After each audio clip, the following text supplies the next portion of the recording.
Okay, so our recording starts. So let's get started. So welcome everyone. This is one of the workshops in the Stony Brook University Weeks of Welcome SBU WOW workshop series. So I'm Danling Jiang. I'm a professor of finance from the College of Business. I'm also the director of the Trading and Investing Lab in the College of Business. So today I'm hosting a workshop on the topic planning your personal finance. Okay, so the schedule of the workshop, I will first do about 20 minutes presentation on the basics of planning personal finances. Then I have two wonderful panelists joining me today to share their learning and experiences with personal finance and also give you their perspective and advice. And lastly, we are going to open the floor to every one of you in the audience so you can ask questions by unmuting yourself with your mic, or you can enter your questions in the chat box so we can answer those questions until the 1 hour clock is hit. Okay. So during my first presentation, if you have questions and for clarification, you can enter them in the chat box. I'll answer them right away if I see them. If you don't have a clarification, but you have additional thoughts you want to share, feel free to enter them into the chat box to share with everyone. Or if you have a question you want us to answer in the Q&A session, again, feel free to enter them so that we will go over those questions during the Q&A session. Okay. So let me get started with my presentation. So first of all, we would like to make you aware of potential research and volunteer opportunities in the College of Business. Anyone, even you are not a College of Business students, you're welcome to join the team. So we have a trading and investing lab. In the lab, we have faculty and student teams, sometimes working with industry partners to explore investing and trading ideas, right? So we may work, provide something for the general public, or we may work on a project for the investment professionals. So through those projects, you can learn coding, you can also train your skills in trading and investing. We also have a Center of Entrepreneurial Finance, which is the big umbrella, which hosts the Trading and Investing Lab as one of the labs. So in the center, we have faculty and student teams to support entrepreneurs to acquire, manage, and transfer financial resources. So we have projects working with startups, small businesses, and to help them with the student and faculty team. So if you are interested in joining the research teams to help entrepreneurs and to help businesses, you can sign up as a volunteer researcher. So I'm going to provide you with the information later on. And there's a webpage under the Center of Entrepreneurial Finance. You can sign up for research opportunities in the lab and in the center. So lastly, we have a community network, which is a website I built with my students to share information and resources on events and career opportunities related to investing, blockchain, cryptocurrency, startups, etc. And this is the website. The website is still being built, but it's already made available to the public. It's Stony Finance Lab, stonyfinlab.org. So if you go to the website, you can sign up to receive free newsletter. And if you registered, we may use your email to send you a free newsletter if we have your email. And so you can decide to continue subscribing or unsubscribe by the email. Right? So those information will help you if you're interested in the field of finance and doing a startup. Okay, that's all for my advertisement. Let's move to the presentation. So here, my presentation is going to focus on the theme of building your financial intelligence, okay, or financial literacy, right? So I'm going to walk you through the basic stuffs for personal finances. And as new students, we think it's actually better for you to start managing your personal finance earlier as opposed to late. The earlier, the better. The earlier, the easier, right? So what is the personal finance planning, right? So it's basically you want to create a roadmap for your money, and you want to know how you get from now to your financial goals, right? So you can be done by yourself or with a professional. So before you accumulate enough assets, you really want to do this by yourself because no professionals will be interested in help you before you accumulate enough assets. But we think everybody can do this because it's not that hard, right? And it's an ongoing process. You can start at any point, the earlier, the better. And you're going to adapt your plan over time to suit your needs and to perfect your plan to achieve your goals. The earlier you do it, the more you can distress yourself about money. And also you can support your current needs and build your long-term financial goals, the next step for your retirement, right? Also, you will basically reflect on your current assets, try to make the most of it to ensure yourself meeting your future goals. Okay, so financial planning is not just for the wealthy. Everyone needs to plan their personal finances because you want to be successful, not just only in your career goals, but also in your financial goals. So typically we would classify financial goals in 3 progressive layers in my class, right? So the base layer is the goal of financial peace, right? So when you achieve financial peace, you don't worry about repaying your debt and you can maintain a minimal lifestyle. You don't wake up thinking about you have overdue debts.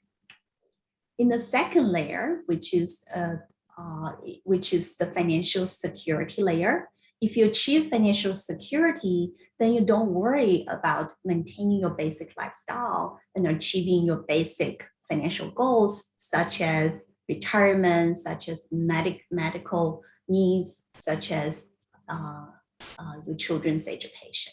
Those are financial securities bring you to, right? Lastly, which is the ultimate financial goal we want to have is what we call the financial freedom or financial independence, right? So when you achieve financial freedom, you don't worry about money anymore, okay? You don't work for money anymore. You still work, but you enjoy your work, enjoy your life, and you are not bound by how much money you can have to do certain type of jobs or work. Okay, so financial goals are very important because it helps you to set a goal where you want to be and you to have a plan to achieve your goal, right? So if you want to achieve financial peace, you really want to take care of your spending and budgeting.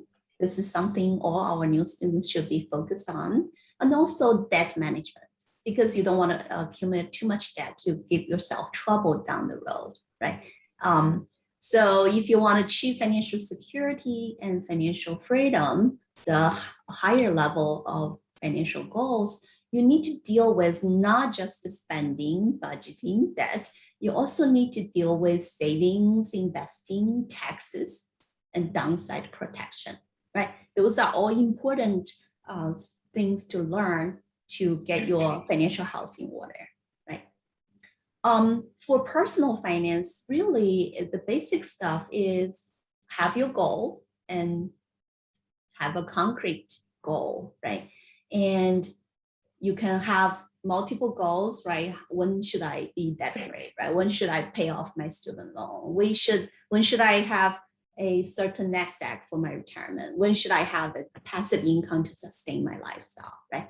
So once you have the concrete goal and the timeline, you know, okay, so now I need to do everything to achieve there by time. So you can come back to a budget, your spending, deal with your savings.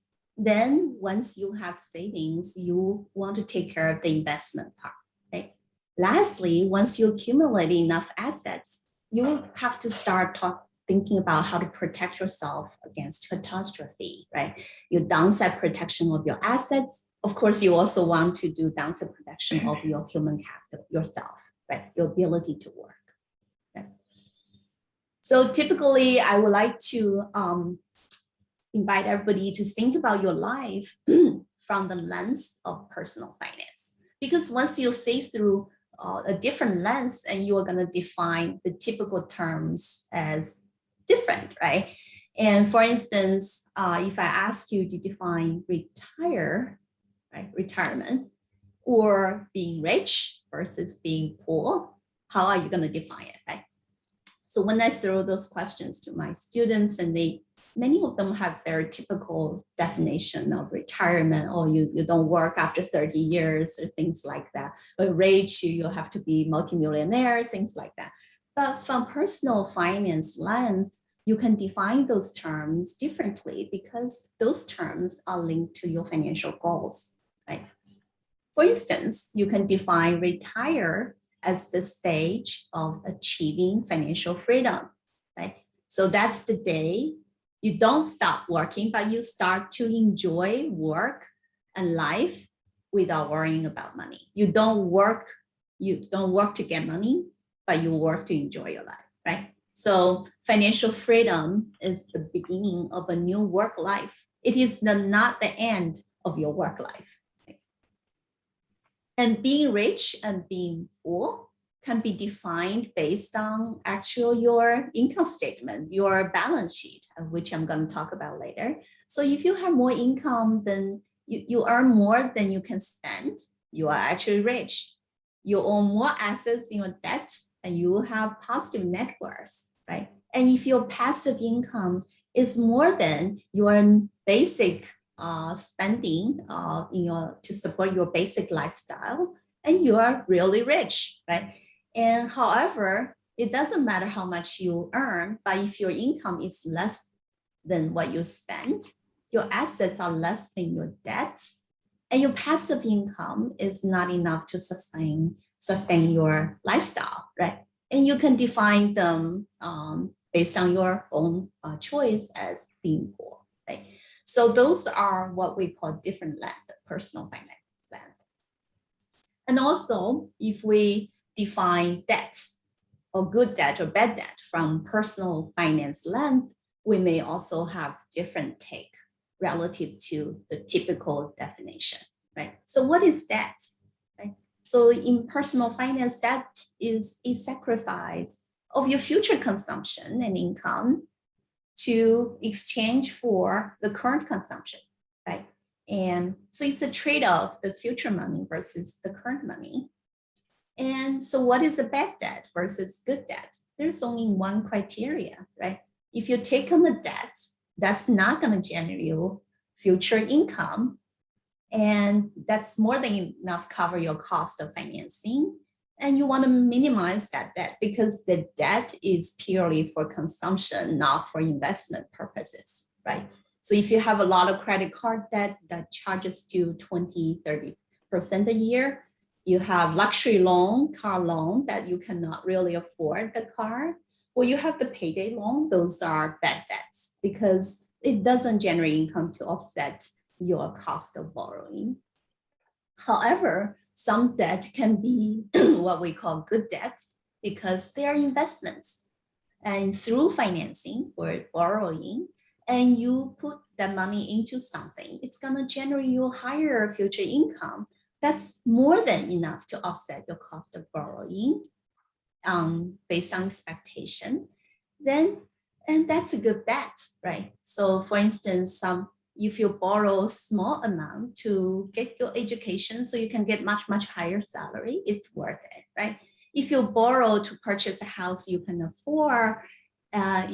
afford, but the house is going to appreciate faster than your cost of borrowing. It's mortgage, it's good debt, right? If you borrow to invest in your business has the potential to become hundreds of folds of your initial investments.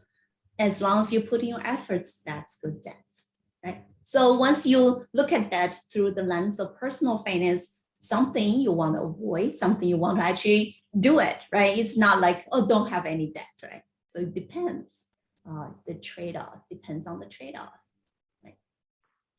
So the mindset we want you to approach personal finance is really only 15% finance, right? Personal finance is personal first. It's 85% of personal or personal behavior, and with 15% finance, right? The 15% finance is what we call the financial literacy, right? The knowledge or the intelligence, right?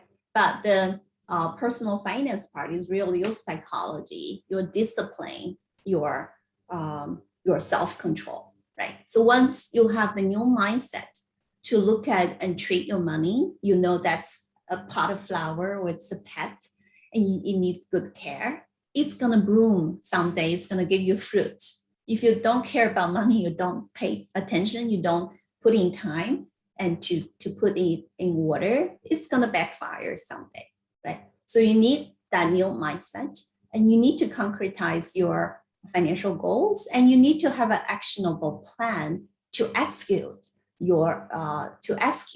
order to achieve your financial goals.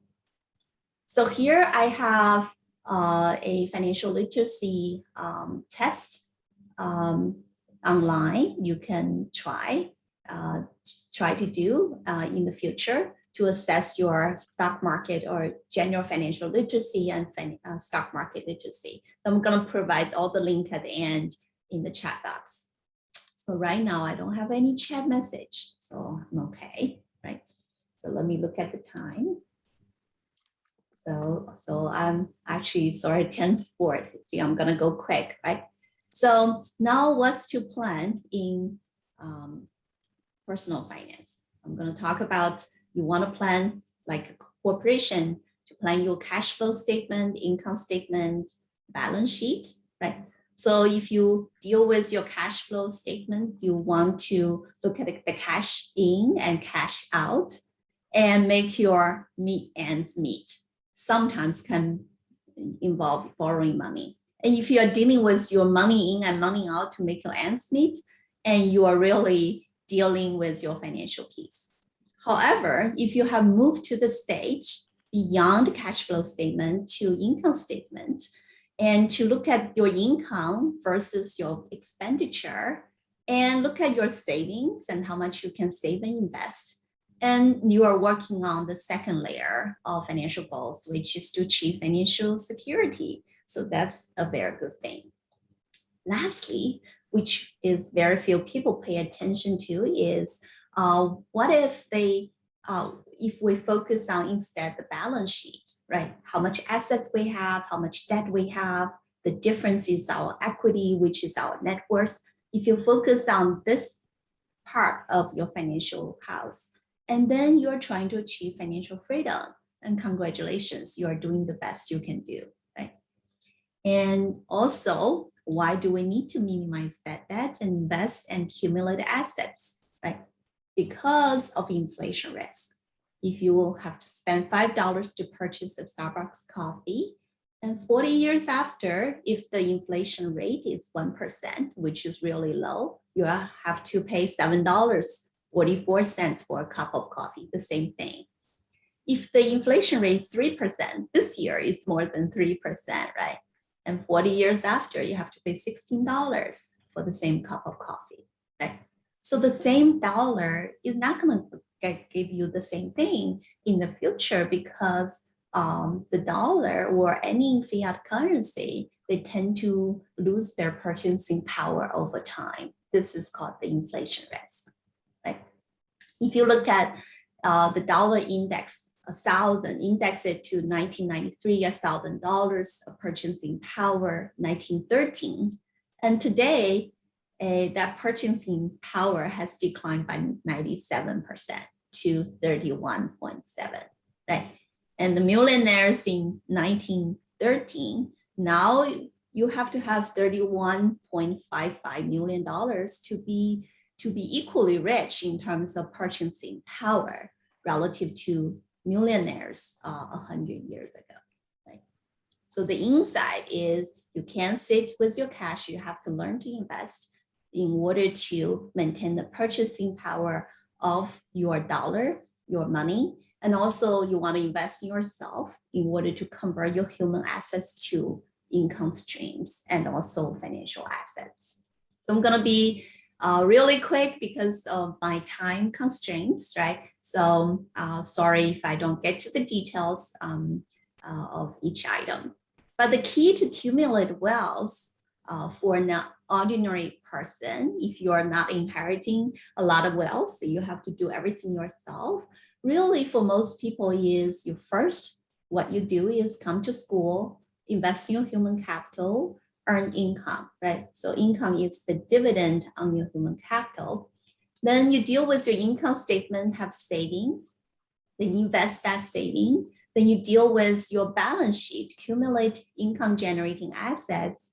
So when your passive income from your assets can maintain your basic lifestyle and you are financially free, you can do anything you want to contribute to the society and to realize any dream you have because you don't worry about money, you don't work for money anymore. Okay? So lastly, I want to talk about how to invest. And I can't tell you all the the knowledge of investing because it's a full course in college of business, but I can tell you the power of compounding, right? So let's think about how can you get $1 million?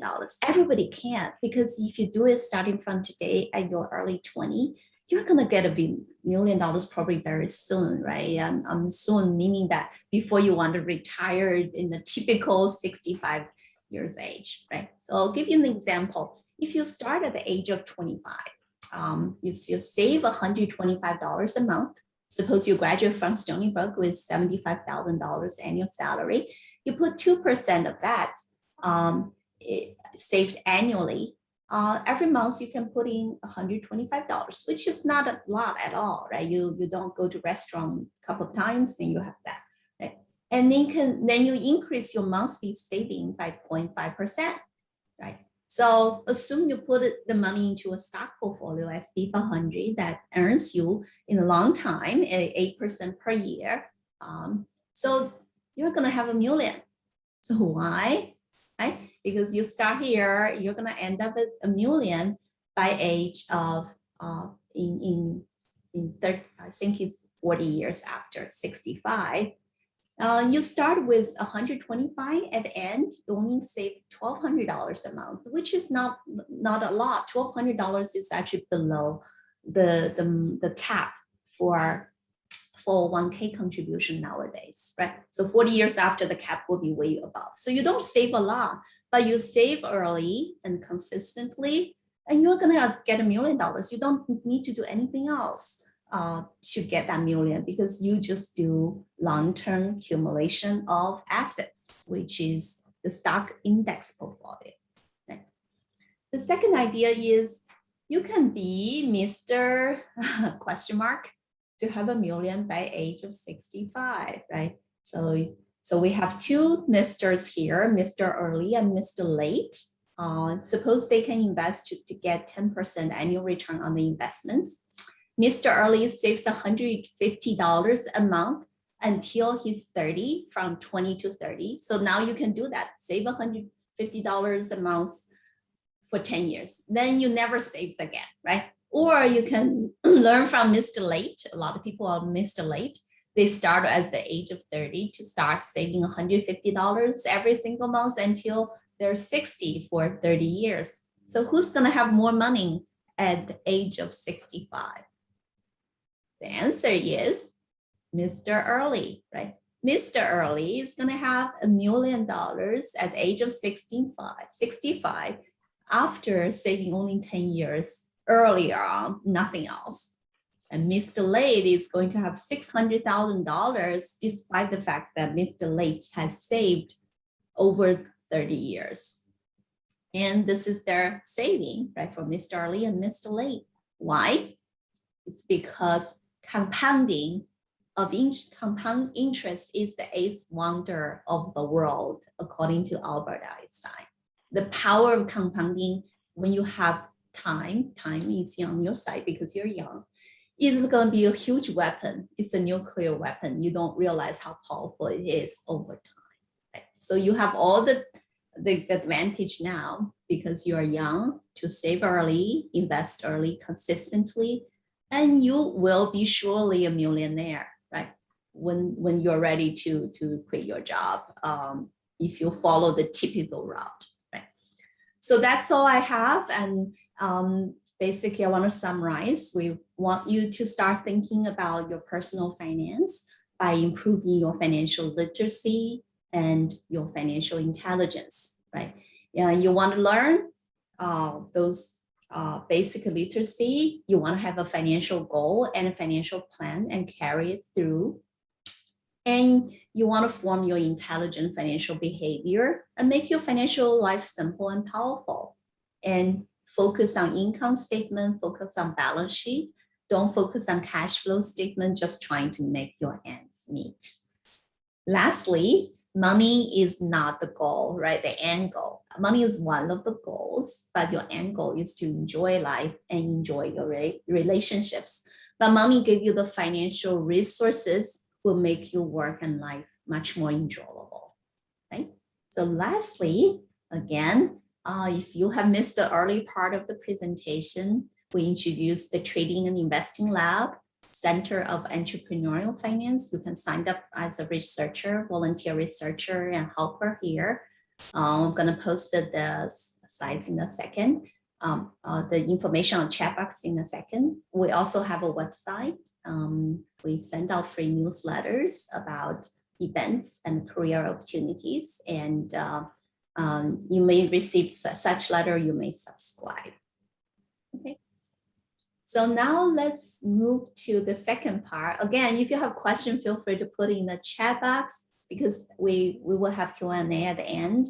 We're going to answer your question. So I have two wonderful panelists who were my prior students in the College of Business or my teaching assistant from AMS, Ramjat Bal, who just graduated from MSF with the Leadership Award. And also we have Shakila Cham, who was my teaching assistant in the last year. She's from AMS graduate program, and she's now intern at Mark Snyder Capital Management. So, hello guys. Hi. So I'm going to invite them to join me in the panel, and I'm going to ask them questions so they can share their experiences with you. Then you can ask them questions either through the chat box or unmute yourself. So great. So let's get started. Welcome Shakila and Raman. Thank you for doing this panel with me. So let's start with introducing your background. How did you get interested or in personal financial planning? Maybe let's start with Raman. Hi, my name is Raman. I graduated from Stony Brook in 2020 with an AMS and econ major. And then I was like, why not continue my studies further because there was a pandemic going on. So I majored in finance at Stony Brook. And what got me interested in personal finance, I would say, was Professor Jiang, because to be honest, I was always I thought I would go more so in the technical part of finance, like quantitative finance, but actually I ended up enjoying personal finance more. So, yeah. So how about Shakila, your background and your interest into personal finance? That's actually what you're doing right now as an intern, right? So I started at University of Florida. I have my Bachelor of Science from University of Florida in pure mathematics. And I really wanted to put that degree in use. So, I moved to New York to get a master's in pure math. And I thought, New York would be a great place to go and put this in use. And when I came here, I learned about as I was doing my master's in pure math, I learned about the master's in applied mathematics with a concentration in quantitative finance, which is, uses math skills of anywhere in finance, from personal finances to a stockbroker. So, and from there, I met Dr. Jiang and I started, TAing for her. And there, she talked about in some of the classes about, some mistakes that people just make and, how important actually financing is for people because, in America, a lot of people, when it comes time to retire, they actually can't retire. So, whereas, a lot of attitude towards finance is just, it's for people with a lot of money and big corporate in the city. It could be a lot about helping people to be comfortable and, be able to retire after working so hard for, ages. So, and now I'm actually interning for Mark J. Snyder Capital Management. It's actually located here in Long Island, and it's a finance advising firm. Right. So that's great. So how about let's start with, actually, I want to add here is not personal finance is not just like a career choice at all. It's something like a life skill for everyone. It doesn't matter what jobs you are doing, which career you want to choose, because every single one of us has to learn the basic life skill, which is personal finance included, to survive and prosper in the world, right? And I have been with other countries. I'm a first generation immigrant, and back in my home country, China, personal finance is very simple. But in the US, even as a finance professor myself, I have to learn nearly every day and every week in order to keep up with the rules, the innovation, and this and that. So the financial life in this country is so complicated. I feel like it really has a huge hurdle for the average Joe to feel comfortable and feel confident to navigate in the financial world. So this is something we really want to strengthen, right, in the financial education. And then both of you have helped me to do that over the last year. So let's now look at, what do you think the kind of skill and traits are very important for everyone to achieve their financial health and financial intelligence? So what do you do as individual yourself to make yourself more financially intelligent when it comes to your own money? Raman? Oh, okay. So personally, I would say that in America, the finance system is designed so that like there's sort of like a division between like when you think of a finance person, you imagine someone with a suit who's like highly intelligent. However, I feel like that's designed in a way to keep us like everyday people from getting into finance, when essentially it's really simple, especially nowadays with technology like M1 Finance or Robinhood. So my best advice would be to remain calm. And I read this book, I think Professor Jiang recommended it, Finance for Normal People. That book changed my life on how like to view finance. It breaks it down to such fundamental concepts. And I think being like a passive investor or boring per se, investing in mutual funds is the way to go. And something I do personally is that I read up on these things, especially in the news, as new technologies come out every single day. And even though I like to read the news, I don't let it influence my personal finance, like my stock portfolio too much, because again, this world is so volatile, right? So I think the best advice is to take it slow. Right. Excellent. Shantila, anything to share of the most important traits and the skill? I would say be organized and aware of your financial position. It would help you if, first you kept your number of credit cards you have minimal, because, you would be able to know and be aware of your spendings and keep your, go back and check your statements. The bank actually breaks down for you, your different kind of spendings, and really look at it and see how you did, evaluate your own spending when you're in college, because, the attitude is like, oh, I don't have money. And like when you get like a little chunk of money, you just spend it. And second, be realistic, be rational with the way you're spending. You think you might have this money to spend here, but really realistically think about it. Do you actually have that money to spend? And always save money for the future. If you're in college, you might think, okay, what can I potentially need in the next 5 years that I need to save for? Your laptop can break, and that's a lot of money that you need to go get a new laptop.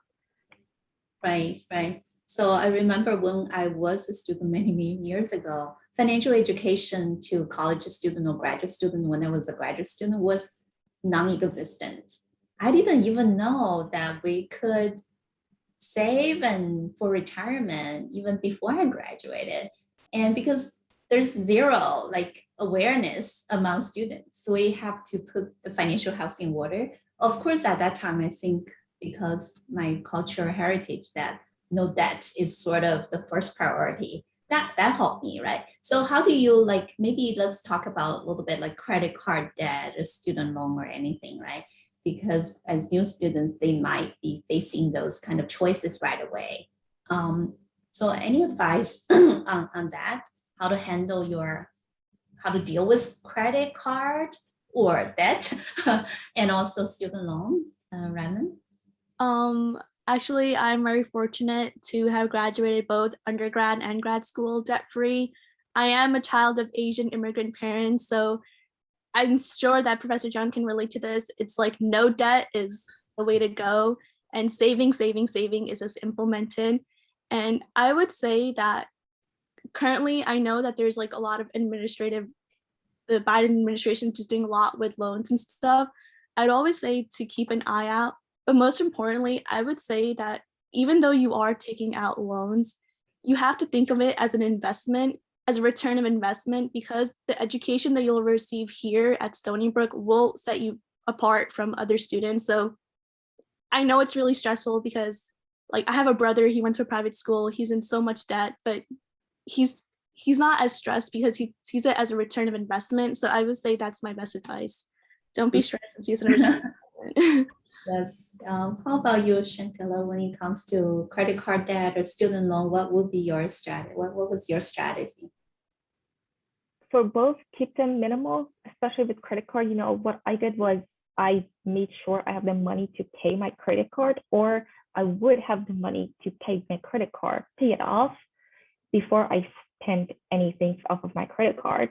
And the student loans, you guys all made one very good choice, was to come to a cheap school. Stony Brook, if you compare it to other school tuitions, it's actually really fair priced. So you guys made one good decision because, the opportunities honestly can be the same, and it comes down to your potential, what job you get, and don't let it freak you out. Loans. I have a student loans, and you just, a good financial goal for yourself could be, if you really have to accept the loans for your tuition, just keep it minimal. A good goal would be by the end of your education, you paid for your own tuition and you did not take any loans out because you had enough savings to, pay for the tuition yourself, maybe. So just only accept as much as you need. Maybe just for the first time you're going to accept it, just accept as much as you need for the tuition, and just the tuition only. You can accept more as it goes, because if you accept more than you need for the tuition, that money comes back to your account, and it kind of gives you the illusion of that you have money, and you actually don't. That's not a money that you technically have. So that would help you not spend your student loans on things you don't need. Don't need to use your student loans. A lot of students do that. So just accept just the amount of the tuition first. Yeah, so like you guys, I would say for credit card, I use it for convenience, not really for loan, because typical credit card on my good cards, they would charge me 20%. Some of them would say 28%. It never bothers me because I always paid it off. Because you can make 28% with any investments. Even Warren Buffett is making only 22% for decades, right? Annually. And you have to be a genius in order to make your investments or whatever pay off in the future that worth this 28% cost of borrowing. So don't use your credit card to sustain your unnecessary lifestyle, maybe for emergency use, for convenience. I think that's understandable. But once you carry some balance, try to pay off as soon as you can. Because once you carry certain balance, they're going to charge you for the entire balance before the grace period. They don't charge you after the grace period ends if you have a balance. They charge you actually going back to the day you start taking the loan, the debt, right? So you have to read this fine prints on your credit card in order to understand really the financial cost behind every spending of yours. For student loan, I think I really agree with Shankila that I really felt like coming to Stony Brook is really a valuable choice. Your cost relative to what you are going to make in the future is well worth the deal, because for all students who are taking in-state, the university is not really making money, actually losing money. So you are getting a good deal because it's partially financed by the state, right? And also financed by endowment and things like that. So don't get so stressed out about your student loan because of tuition. It's not going to be too much anyway.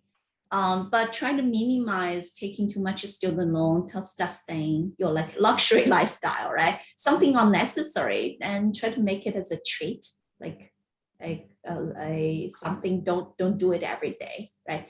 And but I would say if you are facing the choice between working on a side job to bring down your student loan while you are at school, or working on the job or position or intern that could give you career a big boost, I would favor the latter, right? Because again, it's your time is an investment, right? Your time is precious. You have to put in your time with the best potential return in the future. So again, your choice is, whenever you make a decision, should I invest my time here in A or B, right? Then you can, relative to the future payoff, then you can make much more rational decision. So there's not a single answer. It depends on your opportunity cost, right? Okay, so lastly, any advice to new students? Many of them just come to school, first time have credit card and things like that, and have to deal with their meal plan, their dorm, their party, or other stuff, right? Any advice to those students about avoiding financial mistakes and starting to build good financial habits?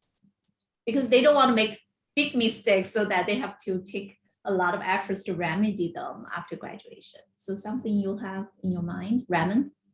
I would say that if you have Wolfie Wallet, make sure you put money in it like monthly, and just don't put a lot of money at the beginning of the semester, because you'll be surprised at how little you'll spend your Wolfie Wallet. I lived in Stony Brook for 5 years, so this is from experience. And also for financial advice, I would say that try to eat less at Jasmine. It does catch up. And also, I would just say that enjoy your time at Stony Brook. I know that sometimes things get expensive. For instance, like I would go to Manhattan to attend some conferences when I was in undergrad, or well, not grad school. And I know the cost of ticket is like $21 back and forth. But I would say that going to those conferences led me in many different roads that I would never have taken if I didn't go to those conferences and meet those people. And I would just say that please take full advantage of the conferences or like the meetings that people host here. I know it's really intimidating because like I feel like a lot of people have imposter syndrome, like they feel like they don't fit in because it's like a lot of like PhD students or something. But honestly, no one knows who you are. No one will know who you are after you leave the meeting. So just take full advantage of those meetings because you do get to make great connections. I joined CEF with Professor Jiang, but I was an intern for someone else who worked for a private company. And I learned so much about stocks and how like it's traded and all these like MACD indicators. You learn about these things in education, but the knowledge you gain in the real world is, I would say, even further than the knowledge you gain in classroom sometimes. So that is my advice. Yeah, that's really interesting. You bring up the point about attending events in New York City. I know some of my best students would spend so much money and time just doing that, and it's all paid off because it's boosted their career like a tenfold or something. But I just want to make everybody aware that if you actually go to those events, don't forget to check out the university resources because some of like programs like undergraduate, graduate program, they have the financial support, right? You can apply grants because I know my students in the past have won those hundreds of dollars and go to certain conferences and things like that. It's not taking too much time. It's just write one-page application, and make sure you try to use those resources, to make your investment in your career. And university should and it's willing to help out if you are financial constrained, right? So great point, Raymond. Thank you. Shankila, any advice to new students about avoiding financial mistake and improving intelligence? I would say make informative decision of purchases. So it can be your textbook, just don't go buy the first textbook you see. Really, ask your professor, the textbook can be very expensive. Email your professor, make sure you actually need that textbook or actually that edition of the textbook. A lot of times the first edition would do, and it's like $100 cheaper. And that's just an example for now as a student, because that's one of the biggest purchases you're going to make is textbooks. And what I did was right after the semester was over, I would put my textbooks for sale right after, the ones I didn't want to keep that were not related to my major. And the money I made from the first semester from my textbooks actually paid for my textbooks for the second semester. So that's a good little habit to, have, sell your textbooks and, not buy them if you really don't need them, or check it out from the library, be resourceful. As Dr. Jiang said, know your resources, know your university resources. You don't have to spend that much money on textbooks, and overall just make informative purchases. A lot of times the same thing you can find it for much cheaper elsewhere, and this is just a good habit to carry throughout life. And second advice I would give is, what was it? I have it written down. Sorry, guys.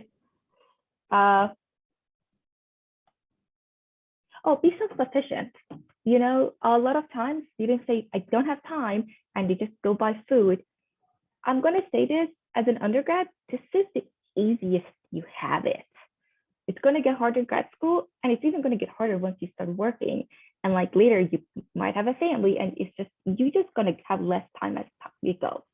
So if you don't have time, if you cannot make your time, you just make it a habit that you can do that for yourself. Cook for yourself, make your own coffee, because if you don't do it now, it's just going to be much harder in the future because you're going to have less time in the future.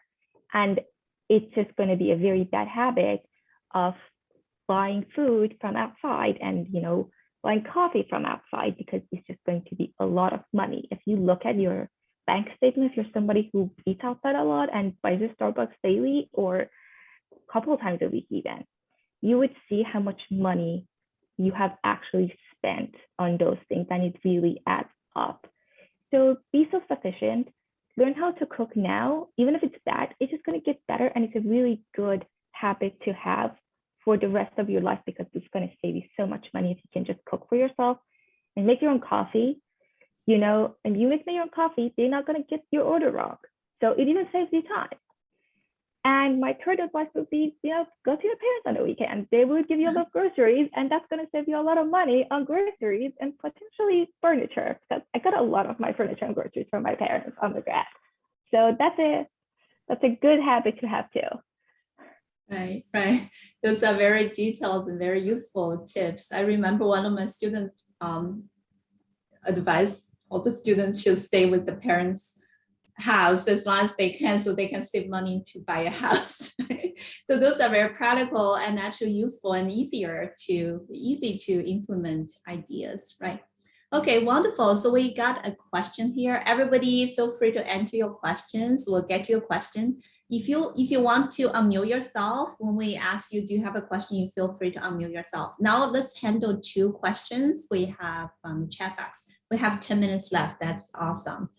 So the first one is from Daniel. So Daniel asked, what are the basic budgeting skills and applications do you use to help with your personal finance? Use some fintech app or something? I personally use Google Sheets because I think it's really like nice. You can color coordinate it. I do live with a parent, so I am very fortunate that I don't have to spend money on groceries. And also, I know this is going to sound like strange, but check up on the subscriptions that you have that you signed up with your college account, because my college email is about to end soon. So now I'm paying like full price for Spotify. I'm paying full price for Disney Plus. So I feel like in college you have that like incentive to sign up with so many subscriptions. So then make sure that you have like everything consolidated into like one thing. I know there are many apps, but I really recommend Google Sheets or Excel because it is all organized and color coordinated, and you can make like multiple sheets to calculate it by the month. So basically you're making your own app, right? You're not using some commercial like a Mint or anything, right? How about you, Shankela? Do you use some like budgeting tools, applications to do this? I use Excel because, Excel is great. You can program it to do whatever you want. But for budgeting, you don't need to use any application if you don't want to or you're not comfortable. A piece of paper and a pen would suffice. Just write down how much your income is now, how much you're looking to be making in the future months. Like, write it down on a monthly basis maybe, and write down all your expenses. The most important for me is my rent. I always make sure I have enough money on savings so I can at least pay for like a couple months in advance for rent.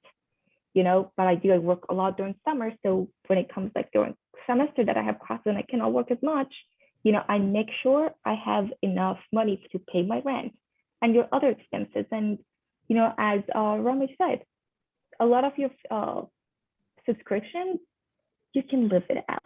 If you write them down and you would see actually how much you're spending, $10 in Wall Street, $35, gym membership, and it adds up. So you just really write them down, list them. You don't need to have some application to use it. It can be whatever you're comfortable with. I use Excel and just, add them up and see how much it adds up and just, prioritize of what you actually need. So my approach is similar to Shankela's, but I have one more thing, which is, so suppose you have some income, right? So I usually tell my students, again, everything we said here is not personalized financial advice. We're not financial advisor, just general knowledge. So what I would do, the first thing is what we call pay yourself first. So what is pay yourself is actually pay your future self, right?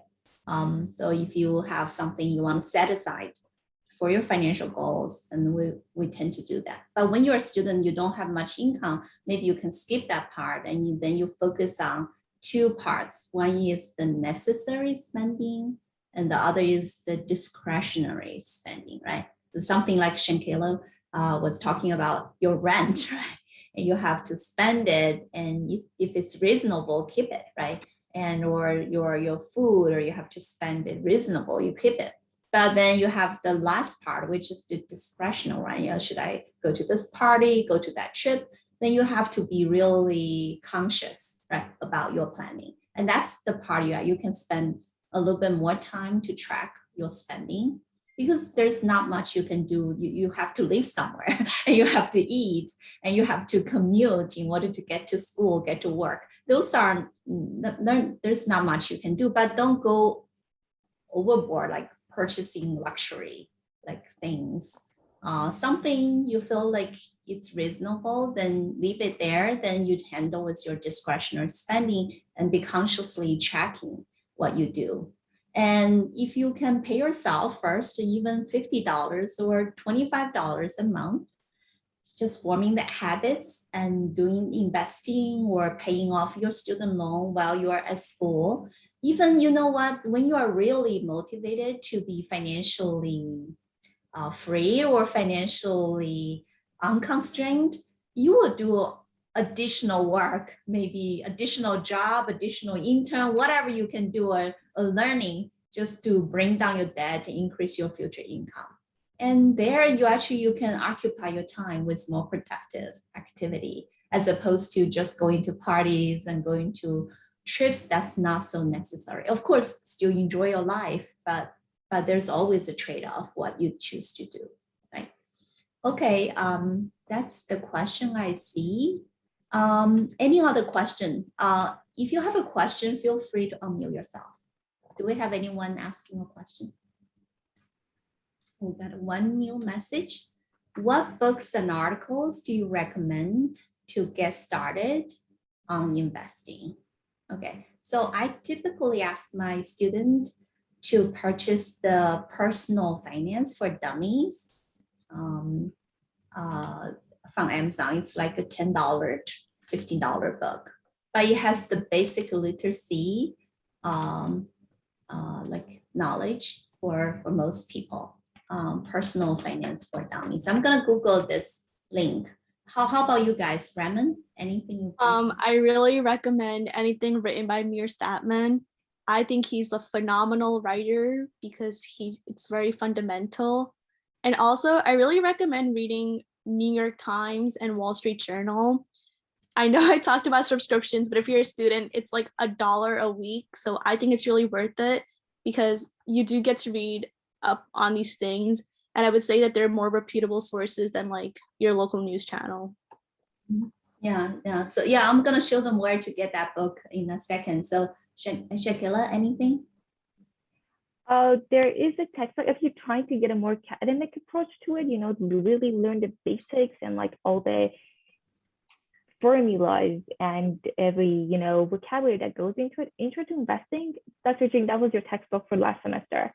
I don't remember the exact name of the textbook, but that would be a very great textbook, I read it when I had no background in finance and I understood everything. So if you really want to get a more academic approach to it, that would be a good textbook. What was the textbook name? Yeah, which textbook did you talk about? I missed that.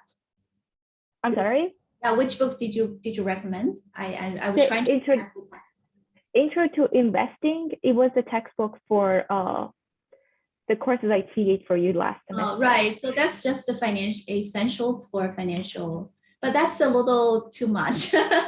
Essentials of Investments by Bodie Marcus, right? Okay, but if you really want to get really educational, academic on it, that's a good book. And if you just want to, look at your stocks, Morningstar